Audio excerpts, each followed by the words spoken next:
Bom dia, boa tarde, boa noite. Eu me chamo William Palhares Martins. Eu estou aqui com meu colega Julian Marvin Lemos de Santos e nós somos convidados pela Rede Andifes a estar compartilhando com vocês aqui o trabalho que a gente apresentou no encontro anual do Idioma Sem Fronteiras, né? Que seria trabalhando cultura como ferramenta social. Então, vamos dar seguimento aqui. Ok, então, como introdução, a gente traz aqui um trabalho que tem traços de autoetnografia, certo? E ele vai propor uma reflexão sobre as práticas docentes de nós, como professores da Rede SF Inglês, UFES. E no que se refere ao modo pelo qual as questões culturais são trabalhadas e como são ressignificadas por nós nas nossas práticas docentes. Antes de tudo, é central enfatizar que o foco da nossa pesquisa será o uso da cultura como ferramenta para promover interação social e engajamento nas aulas de língua inglesa.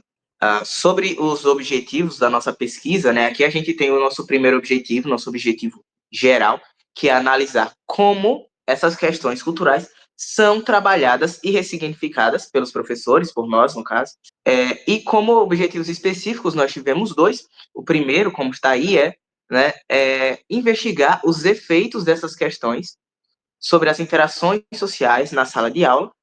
E também a gente colocou em vista, né, esse objetivo de refletir sobre essas práticas docentes centradas no aluno, com foco nas interações de qualidade. Na nossa pesquisa, para embasar nossa pesquisa, a gente traz aqui a importância de dois conceitos, que são o estudo de culturas no ensino de língua inglesa e também o aluno como participante ativo no ensino de línguas. Quando a gente fala de língua, antes de mais nada, a gente tem que lembrar que a língua é um produto da cultura. É impossível se pensar em língua, aprendê-la, ensiná-la, sem conhecer a cultura que a permeia. É como você tentar ensinar um inteiro a partir de 10%. Isso não vai acontecer.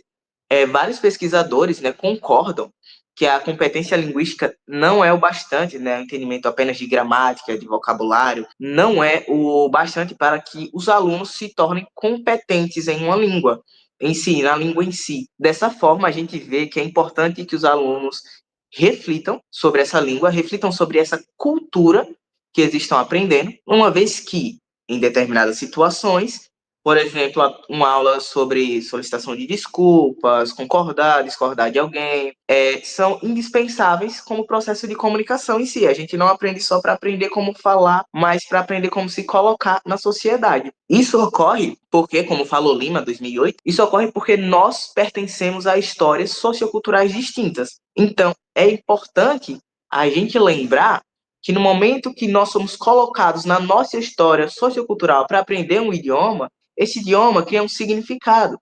Esse idioma não é só a língua pelo que eu estou falando, mas é a língua pela linguagem, é a língua pelo sentido.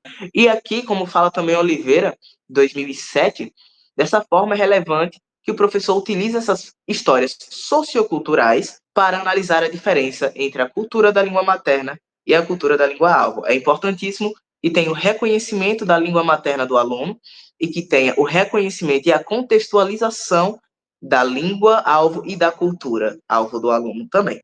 E aí a gente vai para o nosso segundo conceito, que é o aluno como participante ativo. É um padrão dos cursos de ISF que o aluno ele seja colocado como protagonista, pelo menos cursos de ISF inglês da UFES.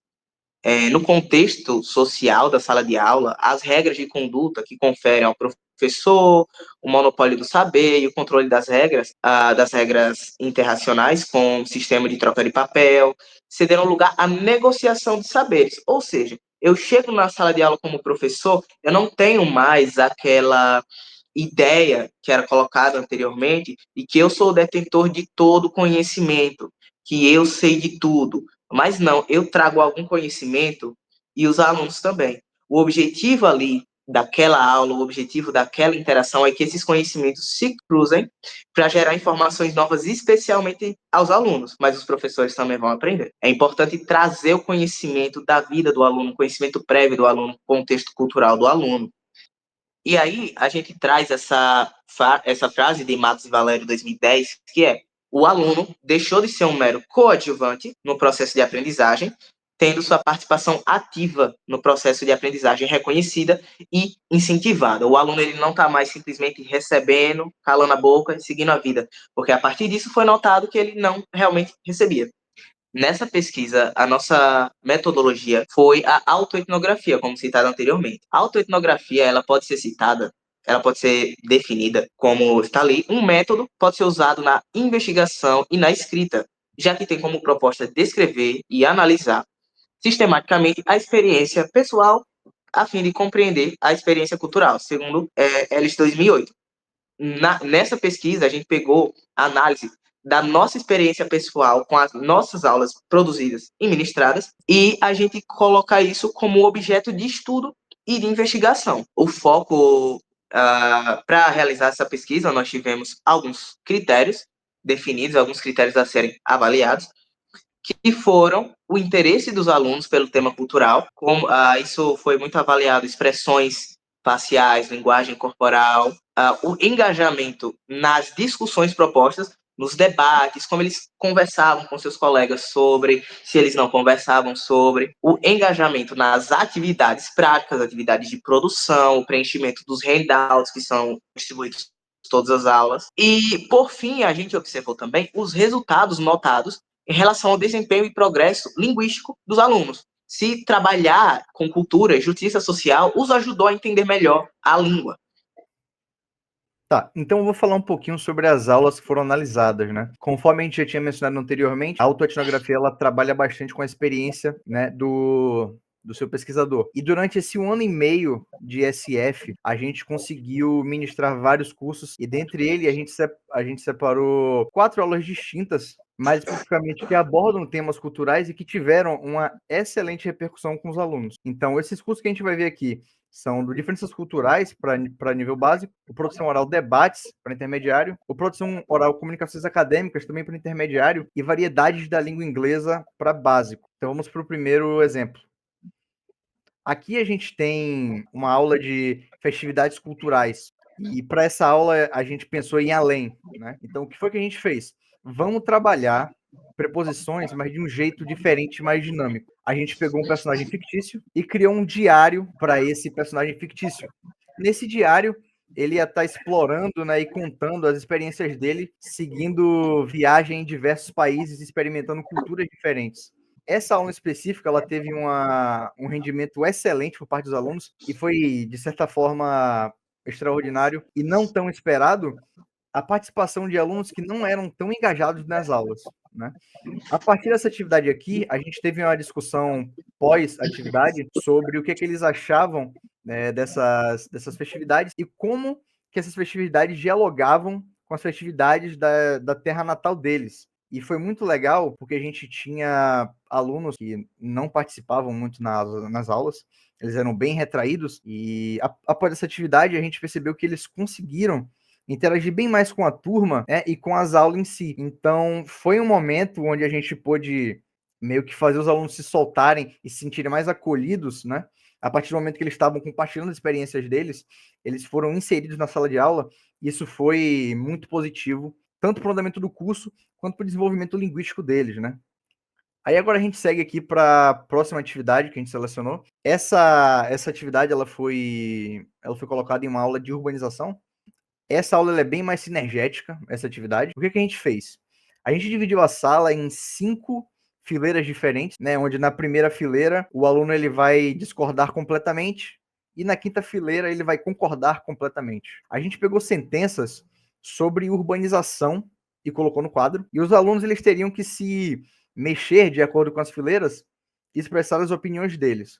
Então, por exemplo, uma das sentenças que a gente colocou é: o transporte público funciona na minha área. Obviamente, né, todos eles se moveram para a primeira fileira do completamente discordo. Isso foi muito interessante porque eles tinham várias perspectivas diferentes acerca do mesmo assunto. E por aí vai. A gente também tratou sobre saneamento básico, sobre arborização. E essa aula em específico, a gente percebeu que houve um engajamento muito importante dos alunos, novamente, porque eles estavam trazendo a realidade deles para a sala de aula.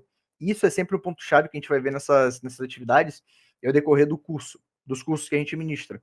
Sempre trazer o aluno, né, a realidade dele para o centro da aula, faz com que ele engaje mais e queira participar.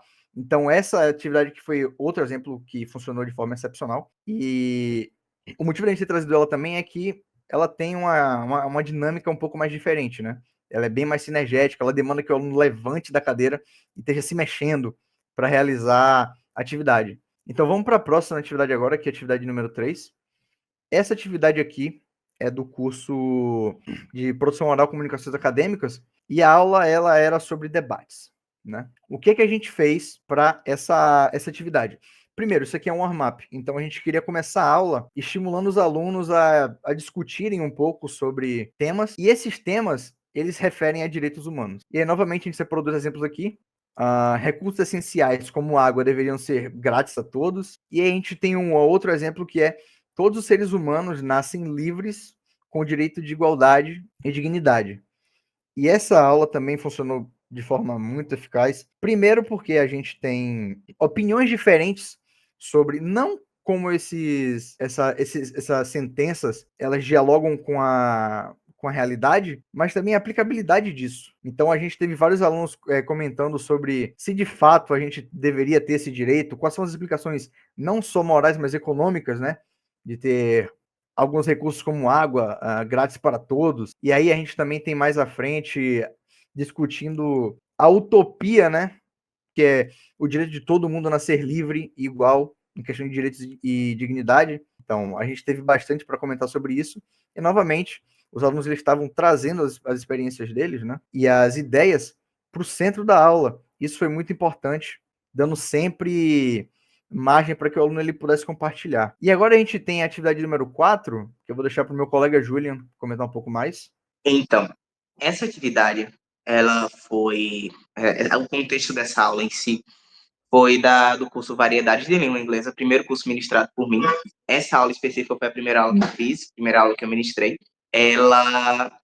Esse curso ele gerava, curso Variedades de Língua Inglesa, cada aula focando em um aspecto cultural e de uma cultura diferente. Essa era sobre a cultura latina, sobre o sotaque latino, brasileiro, cubano.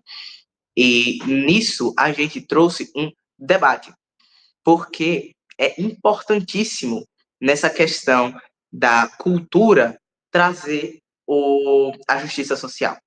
A gente pegou e instigou assim os alunos a pensarem sobre a hipersexualização do sotaque latino, que é algo que ocorre especialmente com personalidades femininas latinas.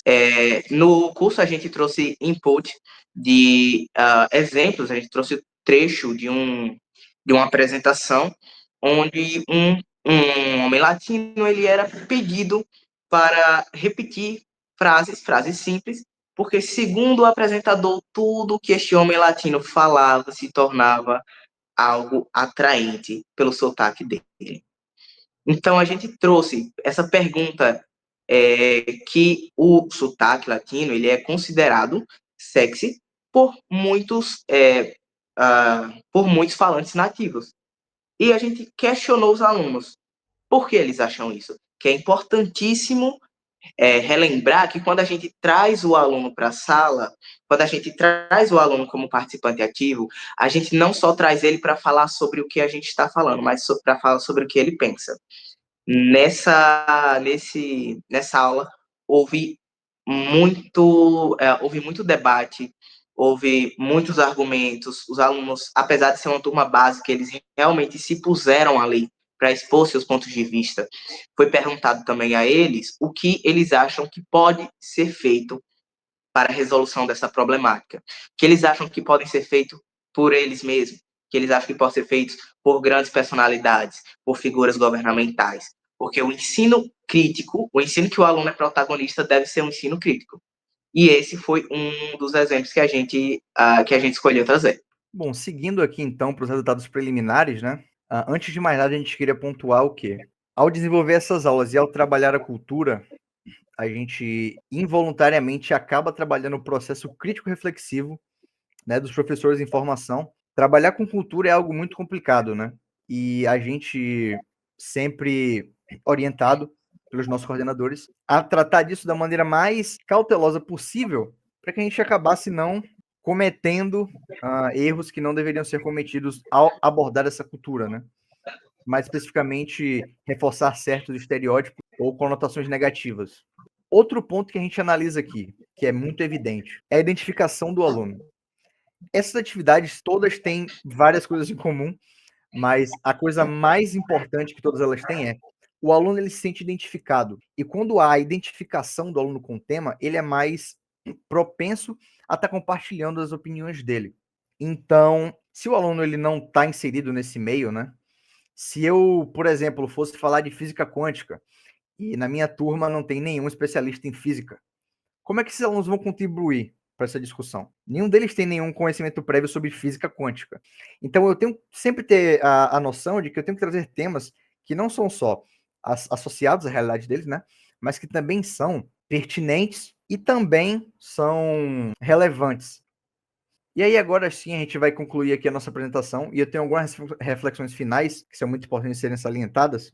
Antes de mais nada, essa integração com o aluno, ele facilita a interação entre professor e aluno, né? Ele rompe barreiras. Como a gente já falou, no segundo exemplo, no primeiro exemplo, a gente tinha alunos que não estavam confortáveis em interagir com a turma nesse momento. Então, era uma barreira mais espessa a ser rompida, né? Chegar nesses alunos. E a partir do momento que a gente faz uma atividade que permite com que eles compartilhem as culturas locais deles. Foi notado que essa barreira ela meio que se dissolveu aos poucos, né?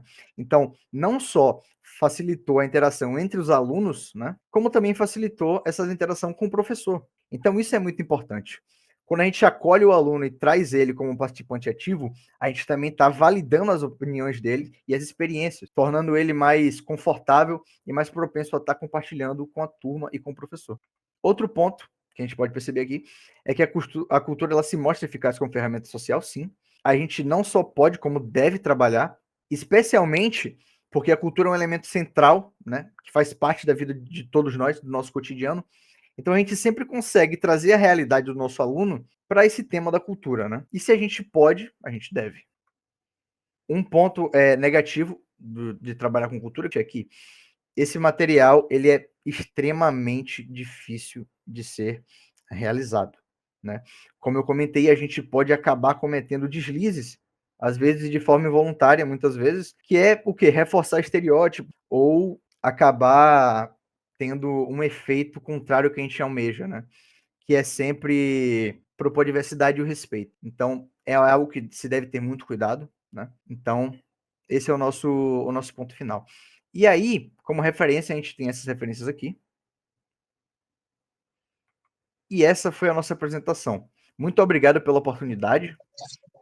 Meu colega Julian tem alguma coisa que ele queira falar? Agora é o momento. Apenas agradecer realmente a oportunidade. Apresentar no evento já foi uma coisa muito boa para a gente e essa oportunidade aqui é muito legal. Então é isso aí. Nos despedimos de vocês. Até mais. Até mais.